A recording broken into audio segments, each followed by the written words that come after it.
Thank you so much, Michael, for being here. We are thrilled to have composer Michael Torke join us this evening to discuss his new commercially released recording, Being.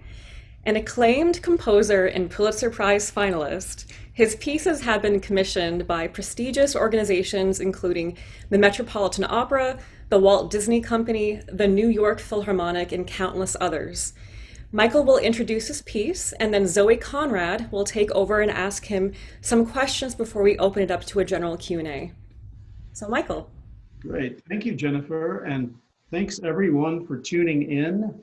I know that this would be so much easier if we were standing in a classroom and we had speakers and I could see everyone and feel the pulse of the room. And if I were doing that, I would have brought a stack of 25 CDs and handed them out to you all. And I wish I could have done that.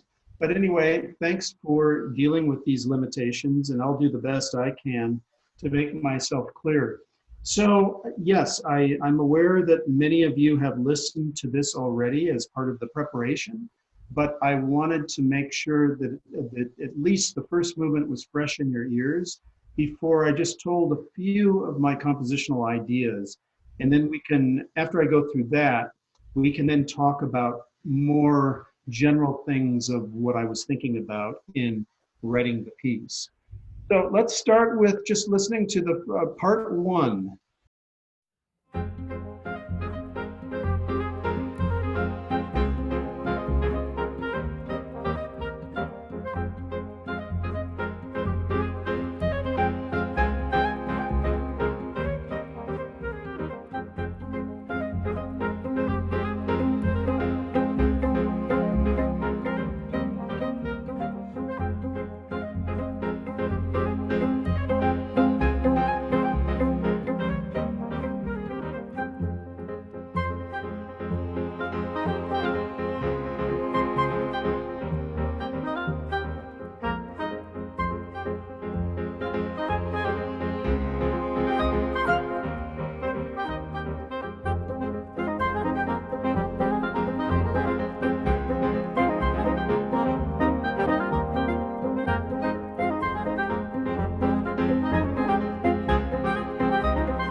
So let me get back to Zoom and share screen.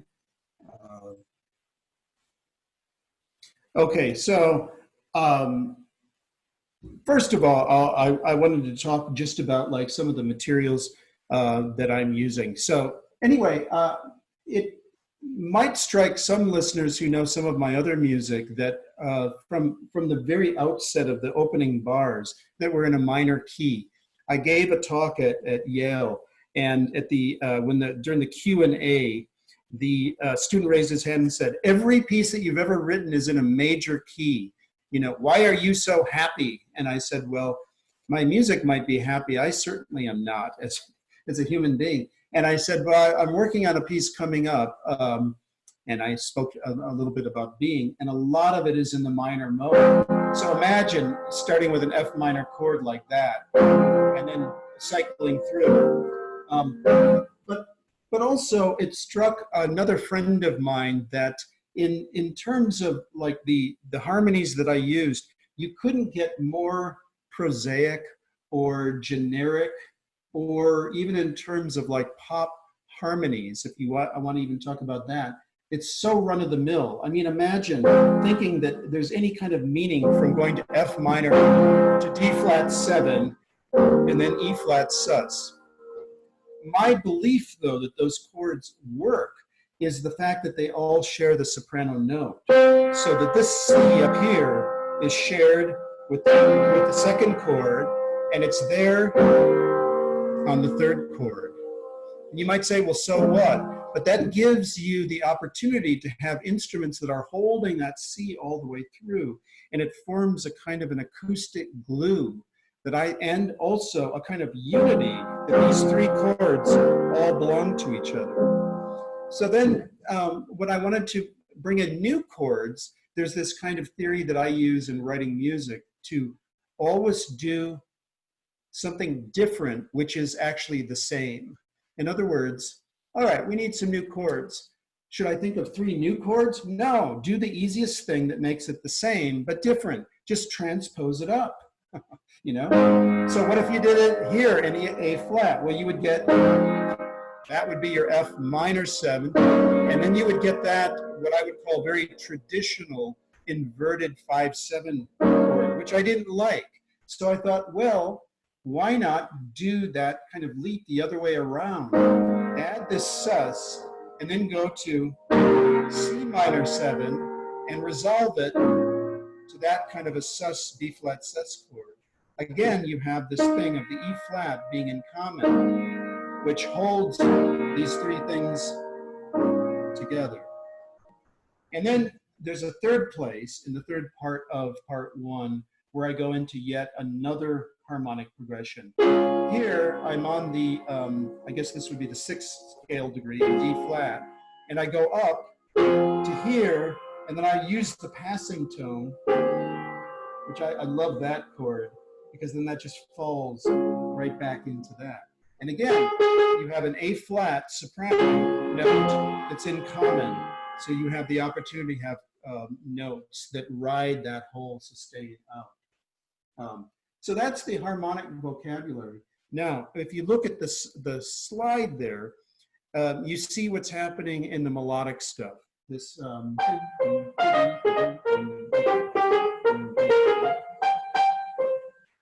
and that it becomes what I would call like the first theme.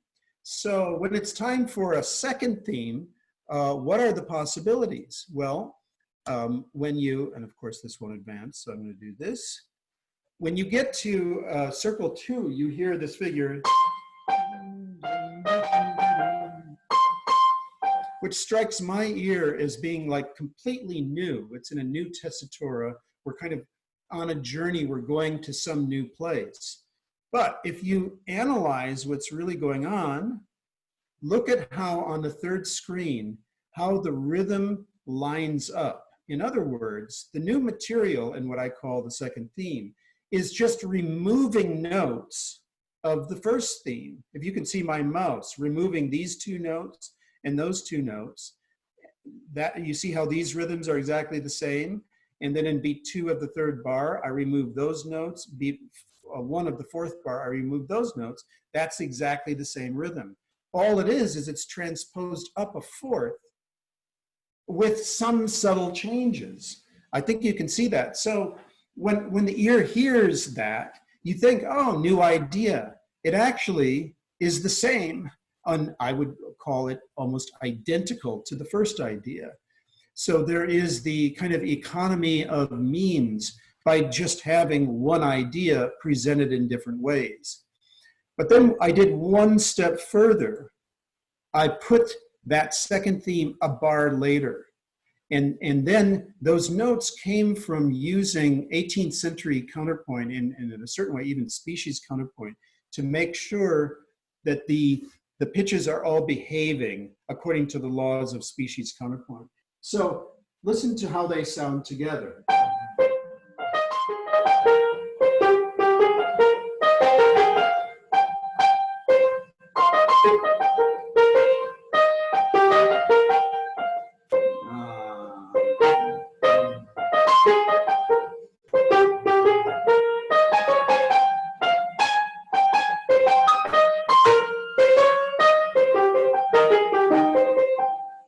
And so my feeling is when those two things come together, we understand the second theme up above as not only working perfectly well with the first theme, but you might get a kind of a glimmer of the idea that it's actually the same thing. So it's like in a canon with itself, but not really, which I suppose you could argue harkens back to more of a contrapuntal approach of the 18th century. But I mean, I challenge any listener when they hear being, does it sound like Bach? Well, I think the answer is no. Does it sound like 18th century? I don't think so. In fact, what listeners have said is they think that it sounds like the most kind of like, well, I use that word again, pop again, that it almost doesn't even sound like classical music. And yet it doesn't sound like popular music. Certainly there are no vocals. And it develops in a kind of a different way. So my goal was to kind of bring those two worlds together in what I would hope was a unified whole. So why don't we go to a question and then I will move through some of the other things that I wanted to talk about. Absolutely. So when you were writing this piece, what were your bigger influences? What was going through your head while you were writing this? Well, some of you, I'll back up a little bit. Some of you I think it was last year, heard me give a presentation on a violin concerto called Sky. I think it was done right before that recital of all of my music, which was last year. Is that right, Jennifer? That was last year? It was 2018. Yeah. Okay, maybe 2 years ago. Anyway, in that piece, I decided that I would study a style of music that I knew nothing about. In that case, it was bluegrass. I mean, I really didn't know I heard the Beverly Hillbillies theme, and that was about it. Not only did I study it, I transcribed it by using an app that would slow down 5 times and write down every note of banjo picking. And then once I absorbed the style, I started trying to write in the style. And with the good graces of Tessa Lark, who's the soloist, she, coming from Kentucky and knowing that style, guided me through. And I wrote, imposing my own structural ideas on the material, wrote a concerto. And so what I learned from that was that it kind of put the way I thought about music in kind of different areas that I wouldn't intuitively think about. It was kind of like challenging my assumptions of how to put notes together by embracing a new style. And even, I should say, a style that I came to learn to love, didn't actually like it even. And I thought it was an advantage to work with a style of music that I didn't even like, because then you'd really have to figure out what could work that would make me happy about writing in that style. So when that was done, I thought, well, let's find another style. And one of the first thoughts I had was country music, because I don't know anything about it.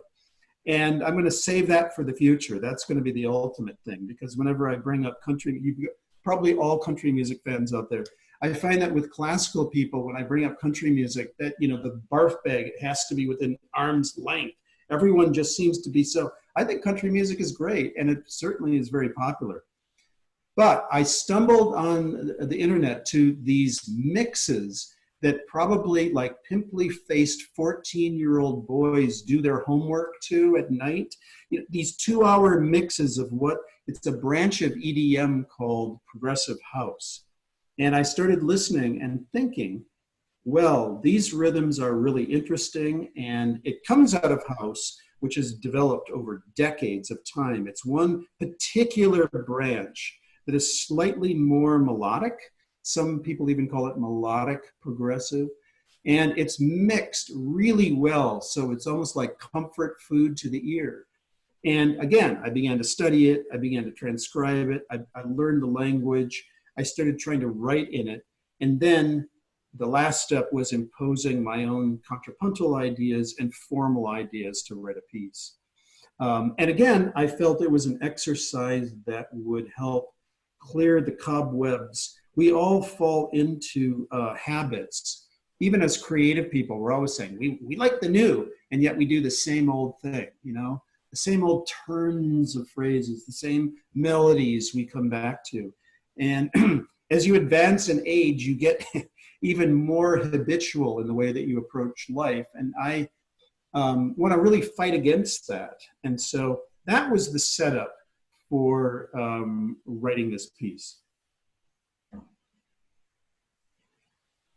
So touching a bit upon that, when you were writing this piece, what was the main idea behind it? Because it has 9 parts. What was the idea behind each part? So what is being? Yeah, I know that the questions are going to go to this area, so I might jump to even a later question, because Zoe and I were in contact last night, and one of the way you said it was, what was the kind of emotion that you were trying to convey, and or you had a better verb than convey. And it made me, I mean, Zoe, you have to understand that I stood in the middle of the kitchen for like a half an hour last night going over and over that question about, you know, what is it that we are saying in our music, and what are we communicating, and what are we trying to accomplish by you saying, what is the emotion that you're trying to convey?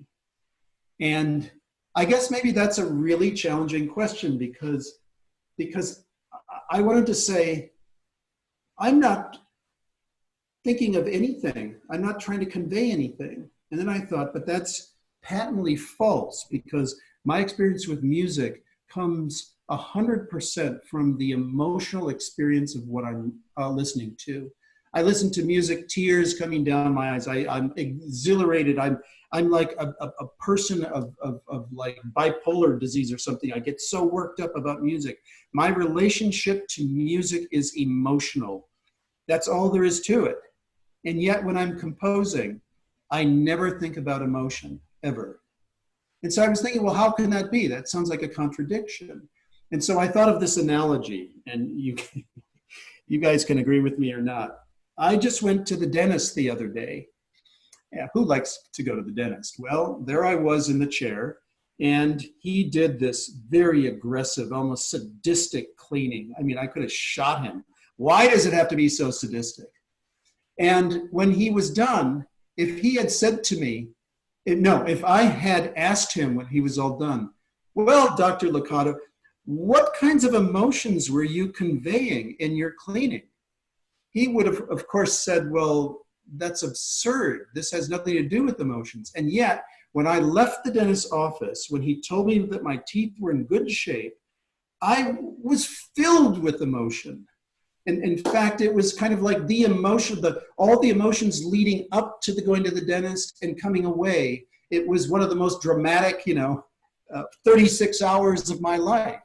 And so, okay, does that relate? I think that when you are writing music, you are putting things together so that other people can feel emotions, even if you yourself are not. I always say that like I discover what the music means or what it emotes after I write it down. I don't think about that. Another way to, another analogy I thought of last night, standing there, you know, immobile for half an hour, was like, imagine if you were God and it was your job to design a tree. So I have this tree in my courtyard, and in May, all of a sudden it bursts into bloom. Who knew that a tree would have blooms? But my gardener put it in, and it was like, oh, what a surprise. So these absolutely exquisite kind of pinkish, reddish blooms come out. And again, if I would say to God, well, what are you trying to convey with that tree and the fact the blooms come out? And, you know, what would he say? He might say, I just want to make something beautiful. And see, this idea of trying to make something beautiful, whether we succeed or not, obviously God did, whether I did or not, that has nothing to do with emotion. We can react emotionally to beautiful things, but if you try to make something beautiful, I don't actually think you're feeling much emotion at all. You're being just as clever and as carefully as you can to put notes together. While I'm working on it, I certainly will listen to what I've done and I react to it, and the things that make me feel more I use, but I don't actually start with an emotion. So Zoe, does that answer some of it? Absolutely. And I'm so sorry if I caused an existential crisis. Well, speaking of existentialism, I'm going to jump right on you, because that's another clue to what the piece, quote, is about, even though it's about nothing. My feeling is that if you know, I was working on this piece and I was thinking that the two emotions that I feel after I'm done writing the passage is, on the one hand, kind of like a comfort, and on the other, a kind of a joy. Isn't there a Christmas carol about comfort and joy? And to the extent that we're going through quarantine and COVID, and we're not able to do the things and express ourselves the way that we want to, a lot of us are experiencing a kind of an existential crisis in a way. And in a way, I feel that music can be like medicine rather than simply someone's biography or someone's political tract. It can be something that makes us feel better. That was my goal.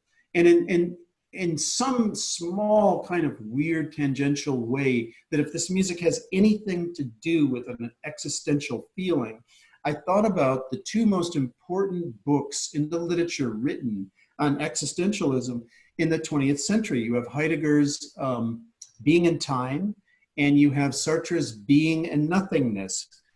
Just like the chords sharing the sea, what is the word that those two titles share? Being. And that's where I came up with the title. That's beautiful. Speaking of beautiful, you created this amazing piece of music. Walk us through that process. What were you going through? What headspace were you in when writing each part? I know you said that you weren't really thinking of anything or anybody's emotion, but how do you start writing a piece like that? Well, I mean, I covered some of that. The concept, I had to start with the concept of finding this other style, and then finding things in that style that I liked. I mean, I was aware that when you hear these mixes online, that it's usually disparate songwriters that a DJ or whoever puts together the mix combines. It's always quarter note equals 126. So that's how you can combine a song that just naturally morphs into the next one, so that you can have 2 hours of solid music all in one tempo. And that was the other conceit. Could you write a piece that stays in one tempo? That itself is a challenge and a little bit out of the norm. We always think we need, okay, 5 minutes of this, and then we need a contrasting tempo, contrasting mood. And I will say that in the design was that the first 4 parts get increasingly more energetic until a climax is reached at the end of part 4. Then it drops down into part 5, which is a kind of a fulcrum of the whole composition that is a little bit more reflective in feeling. It's still quarter note equals 126, but it deals a lot with the 8th note pulse rather than the breaking up of the 16th. And then when movement or part 6 starts, that mirrors part 1. The construction is almost the same. Part 7 mirrors part 2. Part 8 mirrors part 3, and both of those sections are building. And part 9 builds to a climax, just like part 4. And so you could argue that there's a kind of an ABA form throughout. But if you don't experience that or listen to that, you can just kind of lose yourself into this like audio wallpaper that just goes on and on and on. Or some people say, well, it might be good driving music. Whoops, or good elbow music on the keyboard. So, I mean, I was thinking about the form, I was thinking about the style, and then just, pushing notes around and trying counterpoints and correcting the counterpoints where the notes clashed. And then Bach did that all the time. He would do like a canon on the 5th, and then some notes wouldn't work. So he just moved the offending notes up a step. And then all of a sudden it was like, oh, well, that works, following the laws of counterpoint. I can speak about, though, something else that was on my mind, and that is, this is a little bit more philosophical, but see if this means anything. If you think about the nature of electronic music, which developed decades and decades ago, what was really going on? Yes, the guy who invented the Moog synthesizer was trying real weird and far out sounds. But ultimately, as electronic music developed, you have to kind of admit that it was trying its best to imitate live sounds or live instruments. And so now when someone is doing like some electronic dance music, you can almost tell, oh, well, yeah, that comes from like a string kind of synth stop. And oh yeah, that kind of bell-like thing comes from maybe a marimba or whatever. So you have electronic music trying to translate acoustic music. And anytime you have a translation, you lose something, because obviously an electronic violin, a synthesized violin does not, you lose the essence of a real violin, but you gain something too. And my conceit was to have live instruments imitating electronic ones, because all of this progressive house music is completely made on computers, completely made on machines.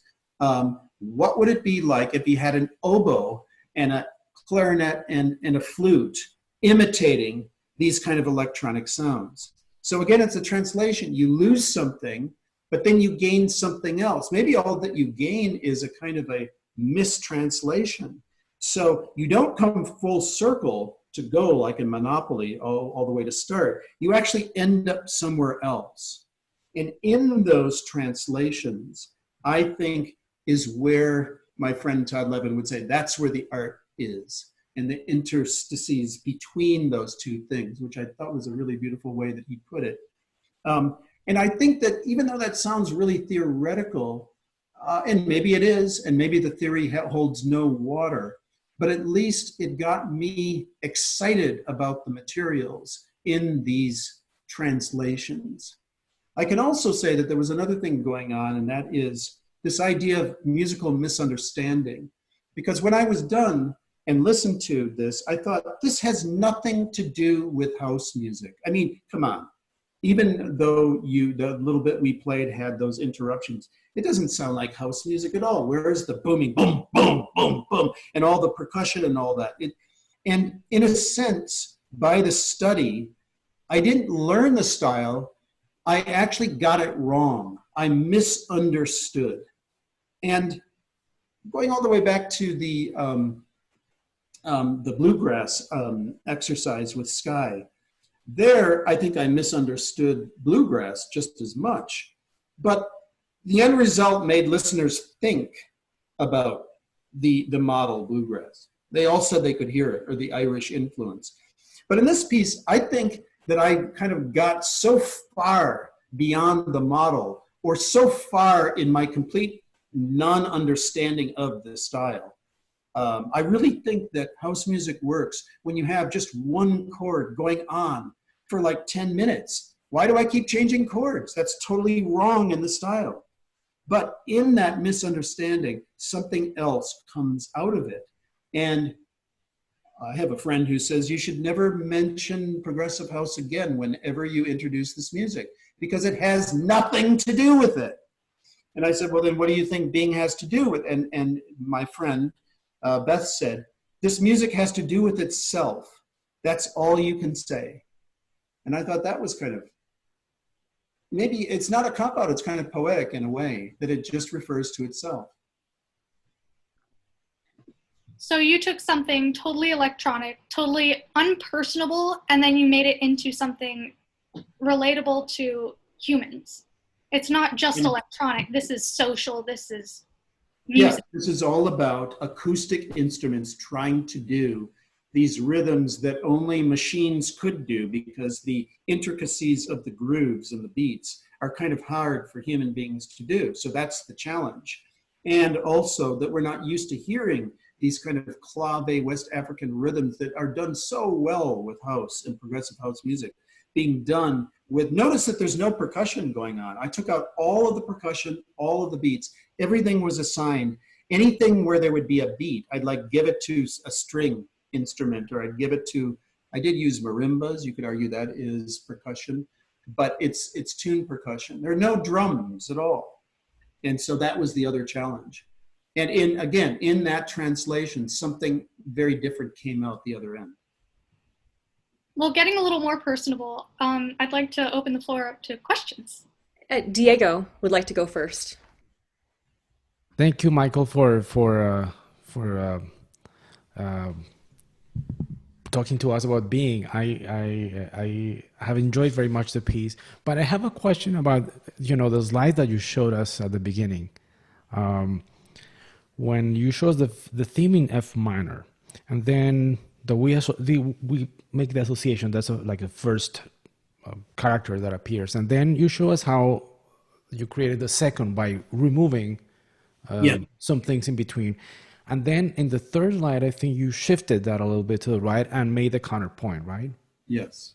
So in that, I was observing in that stage that there was a happy coincidence, but since you were talking before about Bach manipulating counterpoint in order to make it work, I was noticing a happy coincidence that reminds me of other pieces of yours, where you have, the attacks of the counterpoint many times opposing the attacks in the main melody. So that creates like a Hocket effect. And I like that very much. It creates, what you were playing in the piano actually sounded super interesting, because it gives a little bit of, maybe conveys a little bit of the mechanic part of the house, if you will. But so I was wondering if when you shifted the counterpoint to the right to make counterpoint with the lower line, if you had to change it, or it was just a happy coincidence that you had this rest versus note coincidence with the original. Well, I think the order was, I tried to remove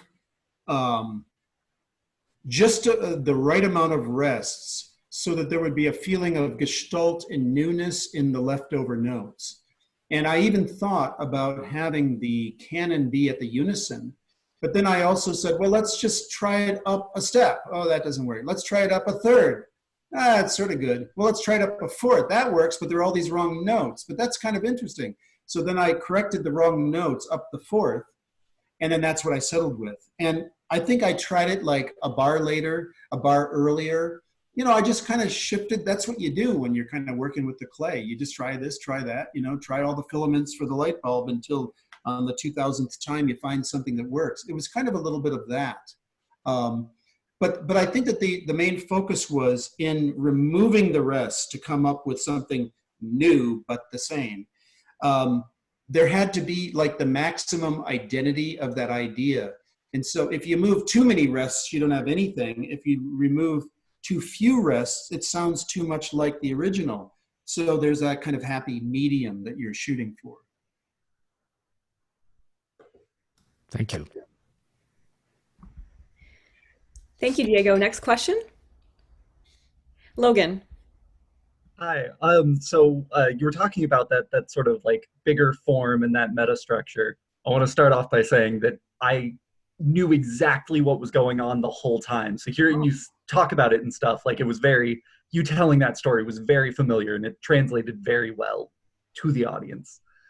And I just kind of wondered about, I guess, sort of more like a process question is, did you like think of that form and that sort of meta structure ahead of time, or did you kind of like let it evolve and then start piecing the music in to fit it as it pieced together?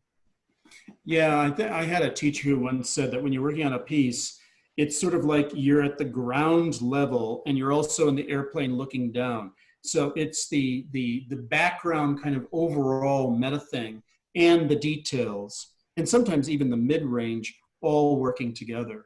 And so no, I didn't start with, okay, 9 parts, and yes, I'll do this, and blah, blah, blah.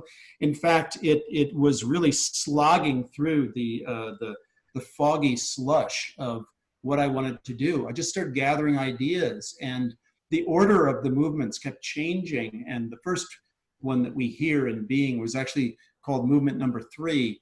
And movement 4 was rewritten 3 times with all different material because I was never happy with it. And as you're doing this and just struggling with the material, things start kind of finding their place. This probably was the most rewritten piece. My dad is an architect, and he showed me when I was really young that what architects do when they draw is they start with a shape, very simple. They put yellow tissue paper over it, and then they draw over it and change a few things, and then more yellow tissue paper over that. I know these days everyone's using CAD or whatever it is, so maybe people aren't drawing. But in the days when people drew, that's how you develop shapes, by constantly tracing over what you've done. And that made a big impression. I don't know how old I was, 7 or something, but I've always kind of had that approach to developing the music. Great. Next question. I see that Todd Levin has joined us. Todd, thank you for joining us. Todd, I just have to introduce you. If you can all see Todd, we didn't go to school together, but we came up around the same class. And Todd is one of the smartest people that I know when it comes to aesthetics and thinking about music and contemporary art. And still, he's a big influence on my thinking today. So thank you for joining. Wouldn't have missed it. Thank you, Jennifer, for hooking me up with the details. Oh, you're very welcome. Thank you for being here. Pleasure. Who wants to ask a question next? All right, Josiah. Oh, I'm muted. There we go. Can everybody hear me? Yes. All right, great. So this is going to be a really stupid question, and I'm sorry for asking such a stupid question. But this is just a personal curiosity that I have and that I ask people. Do you have a favorite pencil? Do I what? Do you have a favorite pencil that you use to write music, or a favorite manuscript paper? I remember back in the days when pencils, there was the number 2 pencil, but then there was something like number 1 that was even softer, and I love that even more. But I remember early on when we did everything by hand, pencils, you start getting cramps in your hands and it's a mess. So I always worked in pen. I would find just the right stub, and I would offset my own manuscript paper, but it had to be on the right paper stock that the ink would bleed the most comfortably in, and I would go back and reprint things. I mean, these were the old days. Now everything's done on computers. And then what I would do when I would make a mistake, I'd take a razor blade and then cut out and then put, the new thing right in and then tape on. So when you'd see the old scores, the back of it would be all this Scotch tape of everything. So no, I never really worked in pencil as much as I did with pen. And still I have my Flair pens, and I print out just cursory blank manuscript paper because I love to get away from the computer and go to another room in the house and just sit down and start writing. I like to be away from the sound. And that works well if you're sitting on an airplane or, sitting on a train or whatever, then you can continue working. Thanks. If you don't mind, there was another question that I had that it wasn't as trivial. And it was, So if you could, and this is kind of an arbitrary number, but if you could go back to when you were, let's say, 21, and give yourself one piece of advice, what would that be? Oh, that's like a standard question said in a very creative way. Thank you. I mean, there's all kinds of different advice I would have given my former self.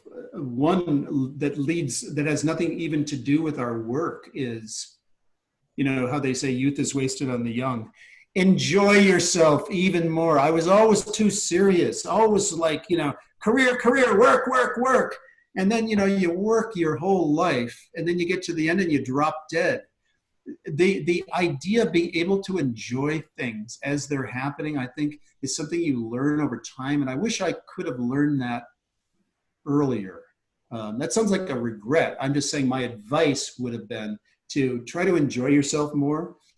Yeah, my mother used to, you know how parents think that teenagers are going to get into trouble all the time? Well, my parents had the opposite feeling. They were like, here are the keys to the car. Will you go out on Friday night and have a good time? Because I was always just so busy practicing and working and studying and all of that, you know. So it's like, what does it all add up to? Enjoy yourself. But I think that some of you might say, well, what kind of advice can you give, like career-wise? And I have some thoughts about that. I think that there has to be an ability to think independently. And that comes from, I don't know if I can word this the right way, but it's like human beings can measure their worth through an inner measuring stick or an outer measuring stick. Well, what does that mean? A lot of, and younger people do this more than older people, they measure their worth in terms of what other people say about them or how other people respond to them. Then there are those who have like inner measuring sticks where it doesn't matter so much what other people think, it's how they think about themselves. And I think that if you can cultivate that idea of an inner measuring stick, it leads to more independent thinking. And the reason that independent thinking is important is because the arts may seem like if you can follow a trend, you can jump on that bandwagon of success, then you can join all the other successful people. It just doesn't seem to ever work that way. Usually the people who get success are the ones who are more at the fault lines of the culture, anticipating the change. And the only way that you can anticipate the change is to think independently. And so then I go back to develop that inner measuring stick. Thank you. Kincaid, you had a question. Yes, I do. I actually have two questions, Okay. Josiah. So the first is, I would say that I see this piece being and progressive house as a lot more similar because of minimalism. This music is very minimalistic. It actually reminds me a lot of like David Lang, and it reminds me a lot of like Judd Greenstein. That sort of like groove centered music that's still like light and airy and wonderful. Were you influenced by this sort of post-minimalist world that we're living in terms of the composition in addition to the progressive house? Because it really feels, to me, actually the progressive house component makes this piece make a lot of sense. I'm like, oh, I hear that. Great. I hear those grooves. That's wonderful. So were you listening to both, or were you considering both in the composition of this work? Well, minimalism, I mean, people have said that other pieces of mine have been influenced by, for example, the composer Steve Reich, who maybe remains the seminal influence of all of my thinking, not really coming through my education with a mentor. He's the closest thing that I would say. And I can share this with you. I wrote to Steve over the weekend and he wrote a lovely letter back. And I said something like, listeners have said this music is indebted to you. And he said, I'm glad to take the credit, he wrote.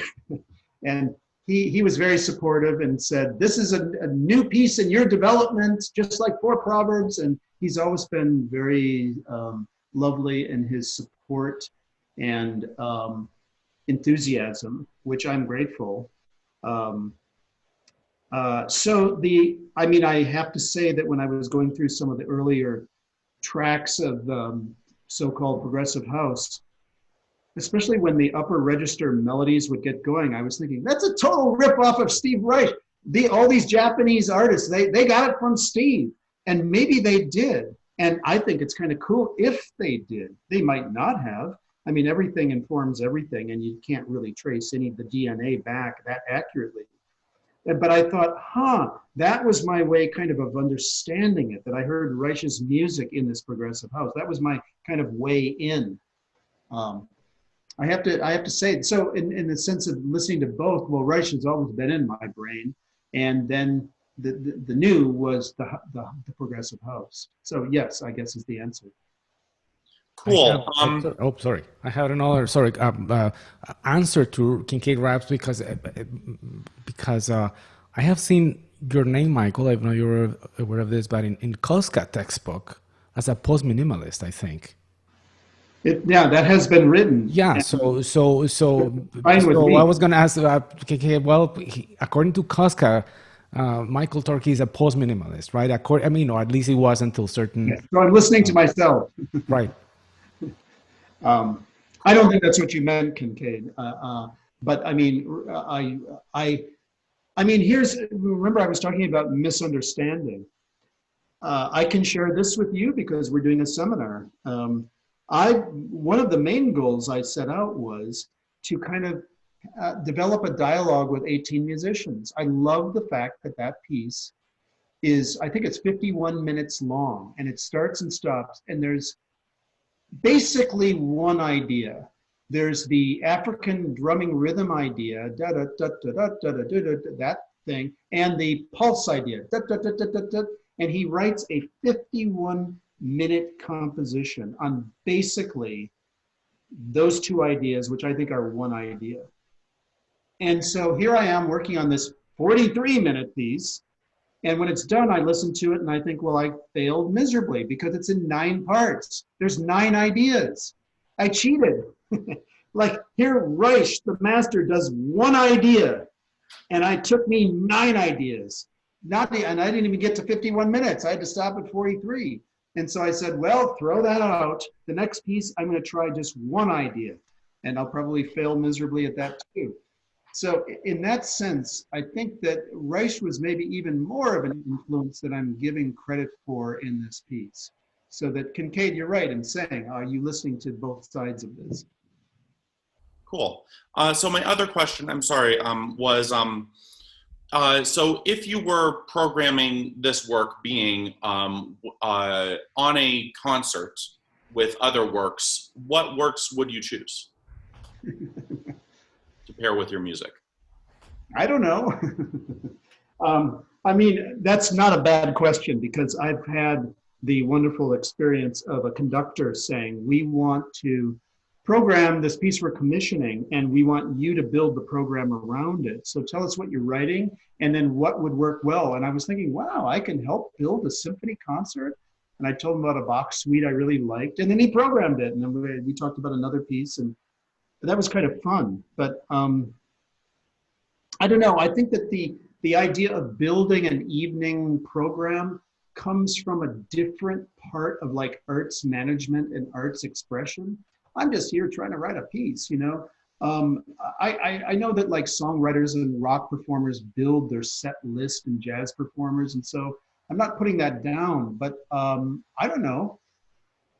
I mean, it would be an interesting challenge if it were a concert of all of my music, what I would put on that would kind of relate to it, but that sort of seems like a kind of a problem I'd leave other people to solve. Wonderful. All right. So I think we have time for one more question, if it's a brief question. Anybody? Oh, Casey? Okay, first of all, thank you so much for being here. I find everything you've been talking about to be, well, I appreciate how open and honest you are, not just about composing, but about life as well. And I think, you know, I can relate to it a lot, at least. Hmm. So my question is, you mentioned earlier that you like to experiment and try different things at the keyboard when you're trying to find like the right chord to move to next, just as an example. Yeah. Um, and I often find that I get bogged down in the theory of it, and I just want to focus on the sound. So do you do that kind of with theory in mind, or are you going just based on what you hear? Well, it depends on what you mean by theory. I mean, you know, theory is written after the fact. Theory is trying to figure out the instincts of a composer and codify it. And so if you are a guy writing a new piece of music, there is no theory yet. The theory will come after. So in a sense, theory should have nothing to do with the investigations that we do as composers. I mean, that's not completely true, because we can, you know, look at all the great historical kinds of theories about how music should work together, and we can react to it, or we can invite it in, or whatever. But yeah, I think that a lot of what we do is instinctual, that it's guided by skill and craft, but that ultimately it's a very, yeah, very instinctual thing that you can't really, you just don't have the time to rationalize why you did this, because your brain is working too much faster. The theorists later on, the musicologists, they'll work that all out in their graduate, you know, papers and all that. Or sometimes what I do when I finish a piece is I go back and I try to construct all the theory. This is how, because I don't want to forget what I did. And so I'll write it all down just so I don't forget the kind of theoretical underpinnings of how the notes were put together. But I was guided more by instinct when I was doing it. Gotcha. Thank you. Yeah. All right. Before we end today, I just want to say thank you so much, Michael. Thank you for all of you for being here. This was really wonderful. Michael, we look forward to hearing you. So he's also going to be back to discuss orchestration in a couple of months, and he's also going to be giving a masterclass next month. All right? Yeah. So yeah, can I just say thank you all. I appreciate your attention in these hard times. It's really hard to do these sorts of seminars in this fashion. So I do thank you for your very good questions and your focus for 1 hour. Wonderful. Thank you. And I hope all of you have a wonderful rest of your evening.